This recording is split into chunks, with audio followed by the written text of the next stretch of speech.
दोस्तों नमस्कार, मैं विनोद शर्मा पॉलिटिकल चौपाल से।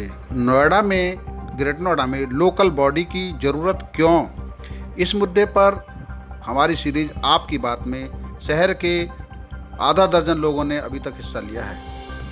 मैं धन्यवाद करना चाहूँगा नोफा के अध्यक्ष राजीव जी का। उन्होंने भी इस मुद्दे पर अपनी प्रतिक्रिया व्यक्त की है और बताया है कि क्यों ज़रूरी है आज के समय में जनता की भागीदारी। सुनिए राजीव जी से उनकी यह बात। सबको मेरा नमस्कार, बहुत बहुत नमस्कार। मैं हूं राजीव सिंह। मैं हूं नोफा का अध्यक्ष। नोफा जो कि एक फेडरेशन है हाई राइज सोसाइटीज़ की। हमारे साथ लगभग 80 से 100 हाई राइज सोसाइटीज़ जुड़ी हुई हैं। इससे पहले कि मैं इस डिस्कशन को आगे ले जाऊं और नोफा के बारे में थोड़ा सा बताऊं और ऑब्जेक्टिव जो है इस डिस्कशन का उसको बोलूं, सबसे पहले मैं विनोद शर्मा जी का बहुत बहुत दिल से धन्यवाद करना चाहूँगा जिन्होंने ये एक अवसर दिया, और पॉलिटिकल चौपाल का जो कि एक बहुत ही अच्छा कार्य कर रहे हैं। साथ ही में मैं अपने दोस्त रंजन तोमर जी का बहुत बहुत शुक्रिया। ही इंस्पायर्स मी अ लॉट, जिस तरह से वो काम कर रहे हैं रूरल एरियाज़ में। He is doing a wonderful job. तो इस इंट्रोडक्शन के साथ let me take it forward. सबसे पहले तो नोएडा फेडरेशन जो है, हम लोग क्या कर रहे हैं, जो Noida federation of apartment owners association है वो क्या कर रही है, वो स्पेसिफिकली तो हाई राइज सोसाइटीज़ से रिलेटेड जो इश्यूज़ हैं उसको देखती है। But again having said that, ये इस बोलने से ये नहीं होता कि हाई राइज अलग हैं, अलग भाग नहीं है इस सोसाइटी का, इस पूरे नोएडा का, क्योंकि सब इंटीग्रेटेड है एक साथ, चाहे वो लो राइज सोसाइटीज़ हों, चाहे हाई राइज हों, चाहे रूरल एरियाज़ हों। तो ये इन सब को मिलके जो इनके इश्यूज़ हैं, जो कॉमन इश्यूज़ हैं, जो आज की चर्चा का विषय था, वो ऑब्जेक्टिव था, वो इसी पे था कि जो कॉमन इश्यूज़ हैं लोगों के जो यहाँ रह रहे हैं, उसको हम कैसे एड्रेस करा जाए। तो इसको एड्रेस करने के लिए एक मैं थोड़ा सा आपको बैक डेट पे एक ले जाना चाहूँगा। 1976 में जब नोएडा अथॉरिटी का गठन हुआ था, तो जो उसका मुख्य उद्देश्य था उसका जो गठन करने का, वो ये था कि इस टाउनशिप को एक as a industrial town develop करा जाए, एक स्मार्ट सिटी डेवलप करा जाए। तो हुआ क्या कि इंडस्ट्रीज़ तो उतनी डेवलप नहीं हो पाई, बट लोग जो थे यहाँ पर, जो लोगों का आना बढ़ता गया। करीबन 1.5 से 2 लाख माइग्रेंट्स या फिर दूसरे पार्ट सिटी के कंट्री के दूसरे पार्ट से आते हैं इसमें। तो यहाँ पर जो आवागमन, जॉब की अपॉर्चुनिटीज़ लेते हुए यहाँ बढ़ता चले गया, और ये इस हद तक पहुँच गया कि आज रेजिडेंशियल फोकस ज़्यादा हो गया, रेजिडेंट्स पे फोकस ज़्यादा हो गया जो लोग रह रहे हैं, और इंडस्ट्रीज़ पे फोकस बहुत कम रह गया। तो इसको कैसे, इसका सुधार कैसे करा जाए, इसमें करेक्शन कैसा करा जाए। मैं ये नहीं कह रहा कि नोएडा अथॉरिटी ने अपना रोल नहीं किया, बहुत बढ़िया, जितना अभी तक किया है उन्होंने।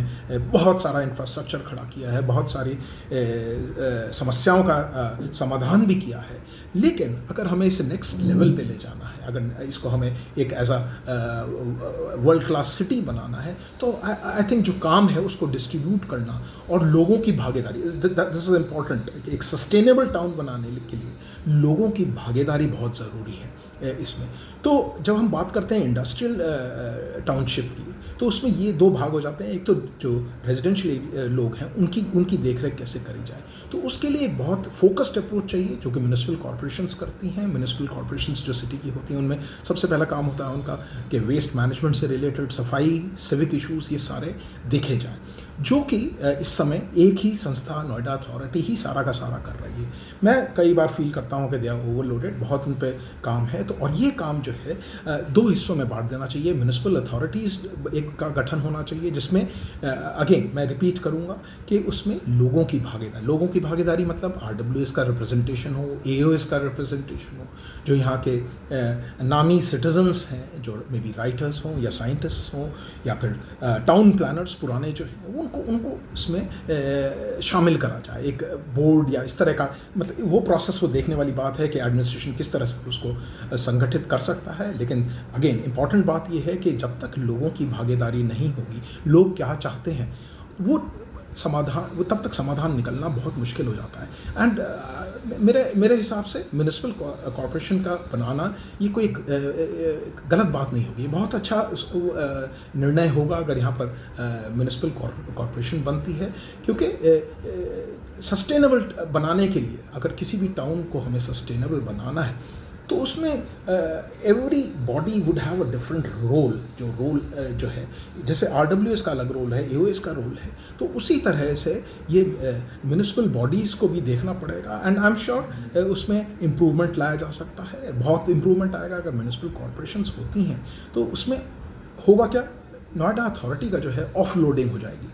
तो अगेन मैं रिपीट कर रहा हूँ ये चीज़ कि ऐसा कुछ नहीं है कि नोएडा अथॉरिटी बहुत कुछ कर नहीं पा रही है या ऐसा कुछ नहीं, this is not the object. The thing is कि बेटर करने के लिए कुछ ना कुछ हमें नॉन कन्वेंशनल चीज़ें करनी पड़ेंगी, और टाइम हैज़ कम कि जब यहाँ पर एक और बॉडी बने, और जैसे म्यूनिसिपल कॉरपोरेशन हो और उसमें लोगों की भागीदारी हो, और इस टाउनशिप को और इम्प्रूव करा जाए, और फोकस्ड वे में, फोकस्ड अप्रोच होनी चाहिए। ये नहीं कि हम लोग सब कुछ करना चाह रहे हैं एक साथ कि हम ये भी कर लेंगे, हम वो भी कर लेंगे, नहीं, वो नहीं, कभी भी नहीं होता। उसमें समय बहुत लग जाएगा अगर हम इस तरह से कोशिश करेंगे। सबकी रिस्पॉन्सिबिलिटी दें, अकाउंटेबिलिटी बहुत ज़रूरी हो जाती है कि अगर सड़क साफ़ नहीं है तो अकाउंटेबिलिटी होनी चाहिए। पॉल्यूशन अगर हो रहा है या ट्रैफिक हो रहा है, there should be some accountability in the system, जिसके बिना तरक्की होनी बहुत मुश्किल हो जाएगी। एंड आई फील के अभी भी, लेकिन लास्ट 4-5 ईयर्स में काफ़ी इंप्रूवमेंट हुआ है, एंड डेफिनेटली आगे जाके भी बहुत इंप्रूवमेंट होगा। Thank you so much.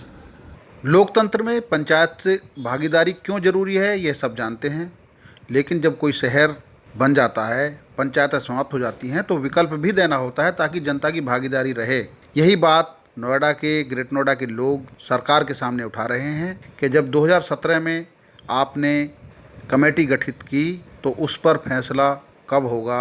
नागरिक अधिकारों का जनता पूछ रही है, सरकार के सामने सवाल है, जनप्रतिनिधियों के सामने सवाल है। इसका जवाब आज नहीं तो कल देना ही होगा।